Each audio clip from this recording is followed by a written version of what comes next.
Je l'appelle le problème de Kekulé, car parmi la myriade d'exemples de problèmes scientifiques résolus durant le sommeil d'un chercheur, celui de Kekulé est probablement le plus connu. Il s'efforçait à trouver la configuration de la molécule de benzène, sans grande réussite, lorsqu'il s'endormit devant le feu et fit son fameux rêve d'un serpent lové dans un anneau avec la queue dans la gueule, l'ouroboros de la mythologie, et se réveilla un matin en s'exclamant « C'est un anneau ».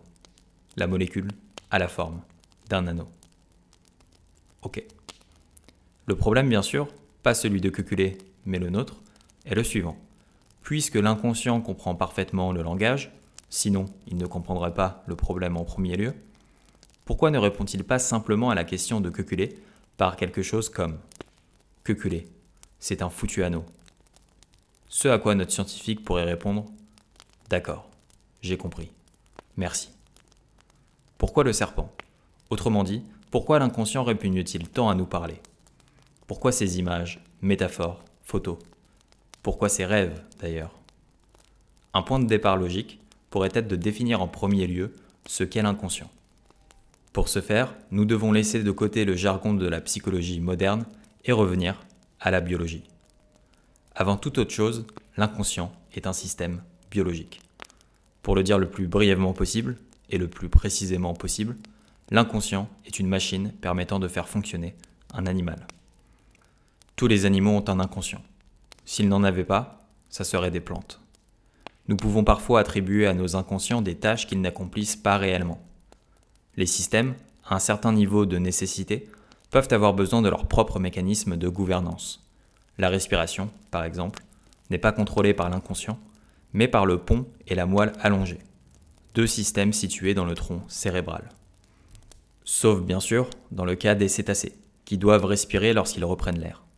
Dans ce cas, un système autonome ne fonctionnerait pas. Le premier dauphin anesthésié sur une table d'opération est tout simplement mort. Comment dorment-ils? Grâce à la moitié de leur cerveau utilisé en alternance. Mais les tâches de l'inconscience sont incalculables. Tout, depuis le grattage d'une démangeaison jusqu'à la résolution de problèmes mathématiques. Tout, depuis le grattage d'une démangeaison jusqu'à la résolution de problèmes mathématiques. En général, les problèmes sont souvent bien posés grâce au langage, et le langage reste un outil pratique pour les expliquer. Mais le véritable processus de réflexion, dans n'importe quelle discipline, est en grande partie l'affaire de l'inconscient. Un langage peut être utilisé pour résumer un point auquel on est arrivé, une sorte de jalon, afin d'acquérir un nouveau point de départ. Mais si vous pensez que vous vous servez réellement du langage pour résoudre des problèmes, j'aimerais que vous m'écriviez afin de me dire comment vous faites.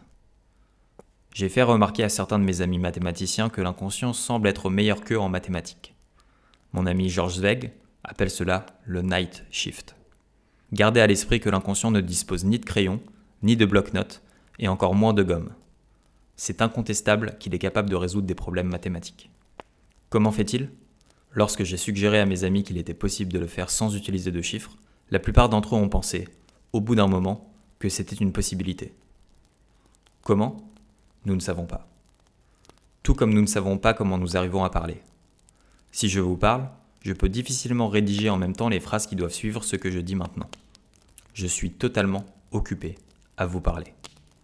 Et aucune zone de mon esprit ne peut assembler ces phrases pour me les dire, puis pour que je les répète. Outre le fait que je sois occupé, ce serait évoquer une régression sans fin. La vérité, c'est qu'il existe ici un processus auquel nous n'avons pas accès. C'est un mystère qui demeure opaque, même à la noirceur totale. Il existe parmi nous des personnalités influentes, dont nous parlerons un peu plus tard, qui prétendent croire que le langage est un processus totalement évolutif, qu'il est apparu, d'une manière ou d'une autre, dans le cerveau sous une forme primitive, et qu'il est ensuite devenu quelque chose d'utile. Un peu comme la vision, peut-être. Sauf que la vision que nous connaissons aujourd'hui peut être attribuée à une douzaine d'histoires évolutives tout à fait indépendantes, ce qui représente une matière première alléchante pour les téléologues. Ces histoires commencent par un organe rudimentaire capable de percevoir la lumière, là où toute occlusion pourrait bien faire penser à un prédateur, ce qui en fait un excellent scénario pour la sélection darwinienne. Il se peut que les personnalités influentes dont nous parlons imaginent tous les mammifères attendant patiemment que le langage apparaisse. Je ne sais pas. Mais tout indique que le langage n'est apparu qu'une seule fois et chez une seule espèce chez laquelle elle s'est ensuite répandue à une vitesse considérable. Il existe un certain nombre d'exemples de signalisation dans le monde animal qui pourraient être considérés comme un proto-langage. Les tamias, entre autres espèces, émettent un signal d'alarme particulier pour les prédateurs aériens et un autre pour ceux au sol. Les faucons sont distingués des renards ou des chats. Très utile. Mais ce qui manque ici, c'est l'idée centrale du langage. Qu'une chose peut en être une autre. C'est l'idée qu'Helen Keller a soudainement comprise au puits. Que le signe de l'eau n'était pas simplement ce que l'on faisait pour obtenir un verre d'eau. C'était le verre d'eau. C'était en fait l'eau dans le verre. L'invention du langage s'est immédiatement révélée incroyablement utile. Encore une fois, il semble s'être propagé presque instantanément à travers l'espèce.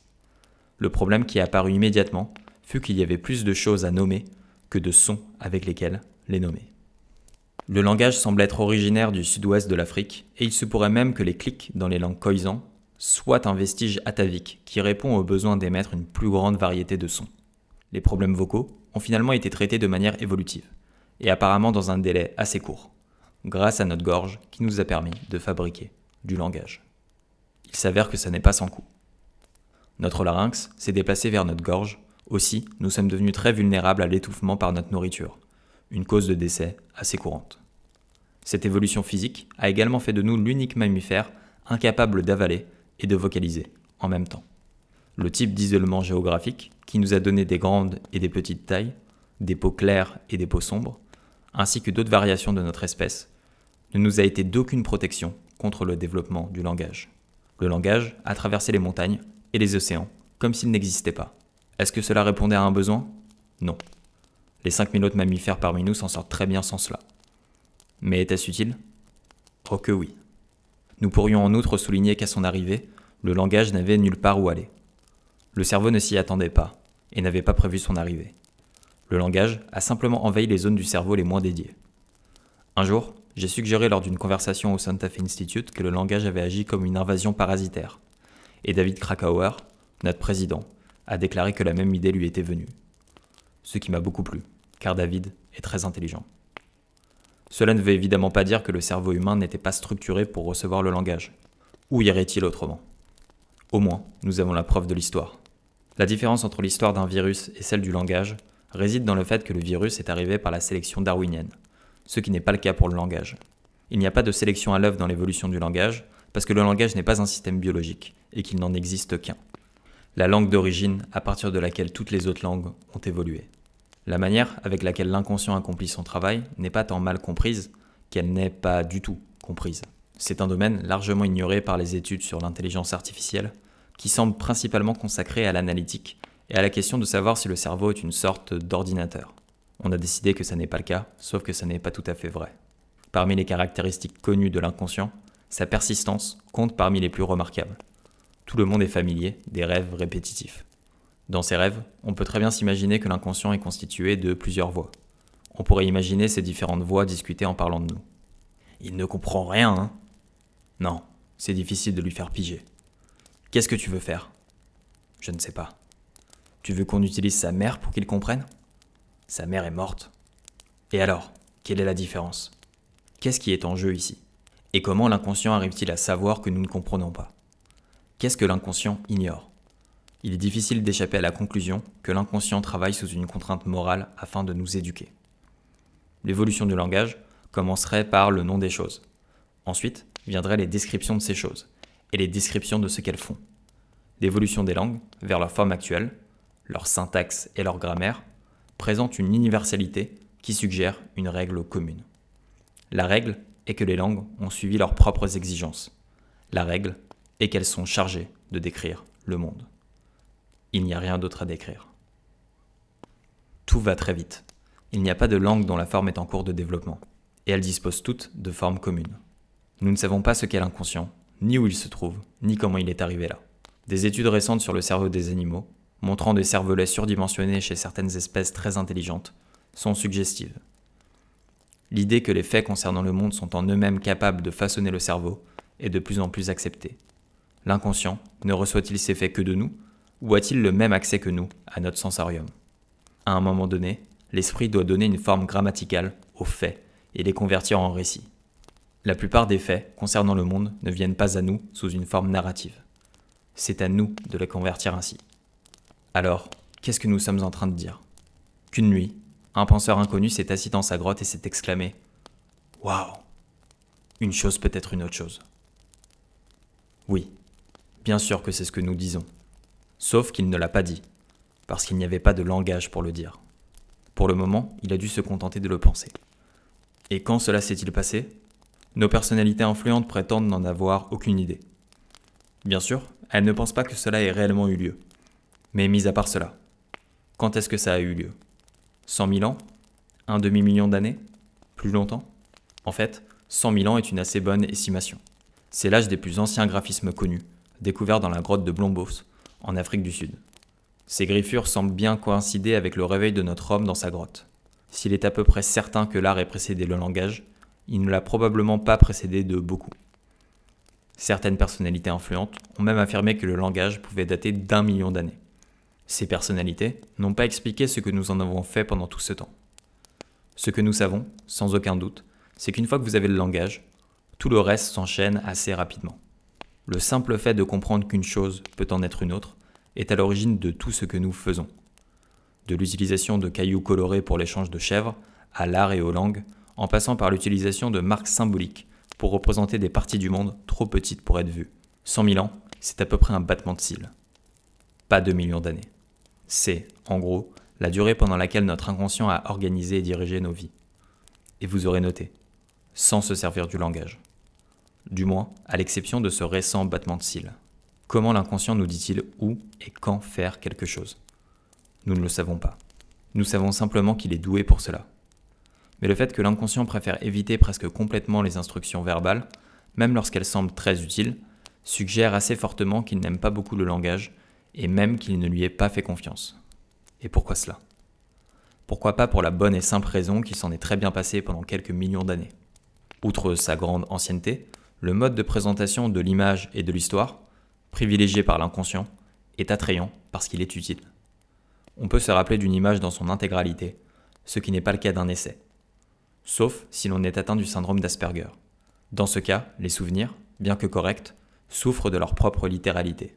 La quantité de connaissances ou d'informations contenues dans le cerveau du citoyen moyen est énorme, mais la forme sous laquelle il réside est largement inconnue. Vous pouvez avoir lu 1 millier de livres et être capable de discuter de n'importe lequel d'entre eux, sans vous souvenir d'un seul mot du texte. Lorsque vous vous arrêtez pour réfléchir et que vous vous dites « Voyons voir, comment puis-je exprimer cela ?» Votre but est de ressusciter une idée qui réside dans ce réservoir de « nous ne savons pas quoi » et de lui donner une forme linguistique afin qu'elle puisse être exprimée. C'est le « ceci » que l'on souhaite exprimer qui est représentatif de ce réservoir de connaissances à la forme amorphe. Si vous expliquez cela à quelqu'un et qu'il répond qu'il ne piche pas, vous pouvez très bien vous gratter la barbe, réfléchir davantage et trouver une autre façon de le formuler. Mais il se peut aussi que ça ne soit pas le cas. Lorsque des étudiants reprochaient au physicien Dirac de ne pas comprendre ce qu'il avait dit, il se contentait de le répéter mot pour mot. L'histoire exprimée en images se prête à la parabole, au conte dont le sens nous fait cogiter.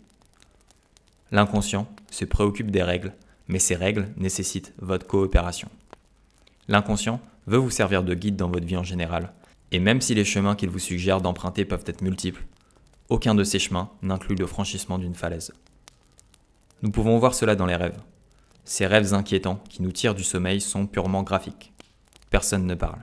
Ce sont des rêves très anciens et souvent troublants. Parfois, un ami à nous peut comprendre leur signification là où nous ne le pouvons pas. L'inconscient cherche à les rendre mystérieux parce qu'il veut que nous y réfléchissions, pour que l'on se souvienne d'eux. Cela ne signifie pas que vous ne pouvez pas demander de l'aide. Bien entendu, les paraboles veulent souvent se résoudre en images. Lorsque vous avez entendu parler pour la première fois de la grotte de Platon, vous avez cherché à la reconstruire, au risque de me répéter. L'inconscient est un agent biologique et le langage ne l'est pas. Ou pas encore. Il faut être prudent lorsqu'on invite Descartes à notre table. Mis à part l'hérédité, le meilleur indice pour savoir si une catégorie est de notre propre conception est de se demander si nous l'observons chez d'autres créatures. Les arguments en faveur du langage sont assez clairs. Dans la facilité avec laquelle les jeunes enfants apprennent ces règles complexes et difficiles, nous constatons la lente incorporation des acquis. J'ai réfléchi au problème de Kekulé de façon intermittente pendant 2 ans, sans faire beaucoup de progrès. Puis, un matin, Après l'un de nos déjeuners de 10 heures avec Georges Zweig, je suis descendu avec la corbeille à papier de ma chambre et, alors que je la vidais dans la poubelle de la cuisine, j'ai soudain trouvé la réponse. Ou plutôt, je savais que je connaissais la réponse. Il m'a fallu 1 minute ou 2 pour comprendre. Je me suis dit que Georges et moi avions passé les 2 premières heures à discuter de cognition et de neurosciences, mais que nous n'avions pas parlé de Kekulé et de son problème. Mais quelque chose dans notre conversation a très bien pu déclencher nos réflexions, les miennes et celles du Night Shift, sur cette question. Évidemment, la réponse est simple une fois qu'on la connaît. L'inconscient n'est tout simplement pas habitué à donner des instructions verbales et n'est pas content de le faire. Il est difficile de se défaire d'habitudes qui datent de 2 millions d'années. Lorsque, plus tard, j'ai expliqué à Georges ce que j'avais trouvé, il a réfléchi pendant 1 minute ou 2, puis a hoché la tête et a dit « Cela semble assez juste ». Ce qui m'a beaucoup plu, parce que Georges est très intelligent. L'inconscient semble savoir beaucoup de choses. Que sait-il de lui-même ? Sait-il qu'il va mourir ? Que pense-t-il de ça ? L'inconscient semble représenter une agrégation de talents plutôt qu'un talent unique. Il semble peu probable que le service des démangeaisons soit également en charge des mathématiques. Peut-il résoudre plusieurs problèmes à la fois ? Sait-il seulement ce que nous lui disons ? Ou, plus vraisemblablement, a-t-il un accès direct au monde extérieur ? Certains des rêves que nous nous efforçons de rassembler sont sans aucun doute profondément réfléchis. Et pourtant, certains sont tout à fait futiles. Et le fait qu'il semble moins insistant pour que nous nous souvenions de chaque rêve suggère qu'il peut parfois travailler sur lui-même. Et est-il véritablement si doué que ça pour résoudre des problèmes ? Ou est-ce simplement qu'il ne nous partage pas tous ses échecs ? Comment détient-il cette compréhension des choses qu'on pourrait bien lui envier ? Comment pourrions-nous nous renseigner à ce sujet ? Êtes-vous sûr ?